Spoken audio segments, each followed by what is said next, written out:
আসসালামু আলাইকুম। পঞ্চম রোজায় সবাইকে ওয়েলকাম জানাচ্ছি।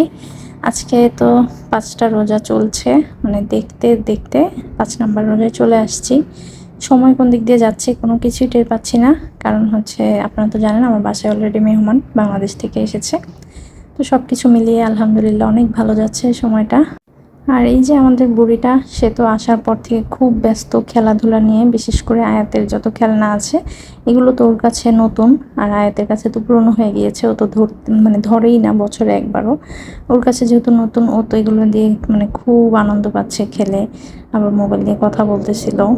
তো ছোট্ট করে একটু ভিডিও করলাম আর কি। এগুলো যেহেতু স্মৃতি আমার কাছে আসলে। তো আজকে হচ্ছে ভাজাভুজি করবো ইফতারে, আজকে লাস্ট ভাজাভুজি।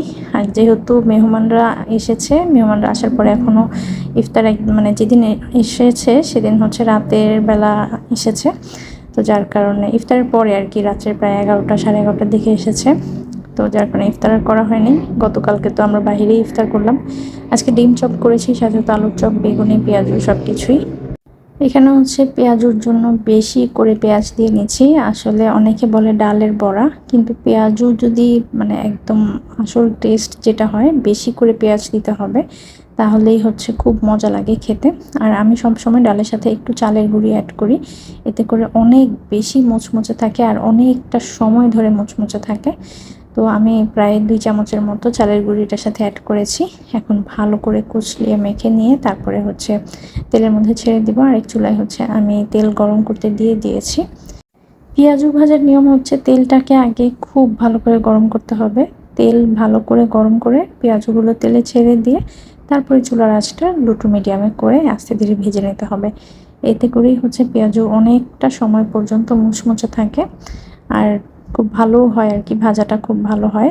আর একবারে যদি মানে চুলার আঁচ বাড়িয়ে ভাজা হয়, উপর থেকে কালার চলে আসে, ভেতর থেকে তেমন একটা হয় না।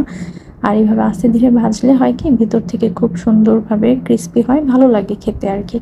আর আমি একদম ছোট ছোট করে দেই, খুব বেশি বড় করে দেই না পেঁয়াজের জন্য। পেঁয়াজগুলো হচ্ছে ভালো করে ভেজে নিয়ে এখন যেটা করব, আমি আলুর চপগুলো ভাজবো। আর আলুর চপ তেলে দেওয়ার নিয়ম হচ্ছে অবশ্যই একটা কাঁটা চামচ দিয়ে দিবেন, এতে করে দেখবেন খুব সুন্দরভাবে তেলের মধ্যে ছাড়া যাবে।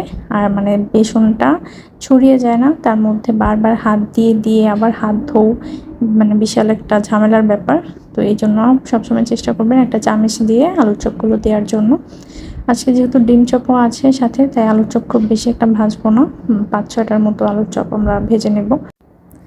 এই যে আলুর চপগুলো কিন্তু আমার ভাজা কমপ্লিট।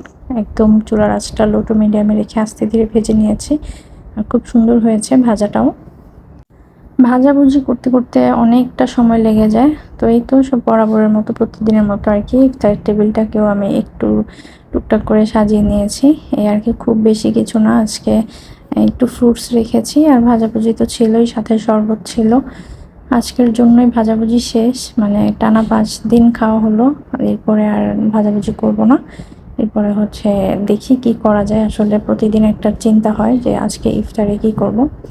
তো আলহামদুলিল্লাহ ইফতারের ঠিক আগ মুহূর্তে আমরা সবাই বসে গিয়েছি ইফতার করতে। আর ওইদিকে আমাদের বুড়িটা তো ইফতারের আগেই খাওয়া শুরু করেছে, ছোট মানুষ যেহেতু বুঝে না। ইফতার বানানো থেকে বেশি চিন্তা হয় হচ্ছে আমার সেহরির রান্নায়।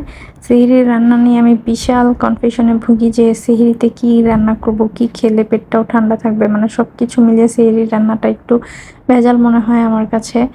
ইফতারি তো প্রতিদিন বানাচ্ছি, তারপরেও দেখা গেছে সেহরিতে ভাত তরকারি তো রান্না করাই লাগে, থাকা লাগে ভাত তরকারি। তো এই নিয়ে আমার মানে সারাক্ষণ মাথার মধ্যে ঘুরতে থাকে যে আজকে আবার সেহরির জন্য কি রান্না করব, কি করলে ভালো লাগবে আর কি খেতে, কারণ সেহরিতে অত বেশি খাওয়াও যায় না। এই সব কিছু মিলিয়ে আমার মানে ইফতারি কি করব, সেহরিতে কি করব, এগুলো নিয়ে আর কি চিন্তা করতে থাকি সারাক্ষণ। তো যাই হোক, সবাই দোয়া করবেন আমাদের জন্য। ব্লগটা খুব বেশি আর বাড়াবো না, আজকে এখানেই শেষ করে দিচ্ছি। সবাই অনেক বেশি ভালো থাকবেন, দোয়া করবেন। আল্লাহ হাফেজ।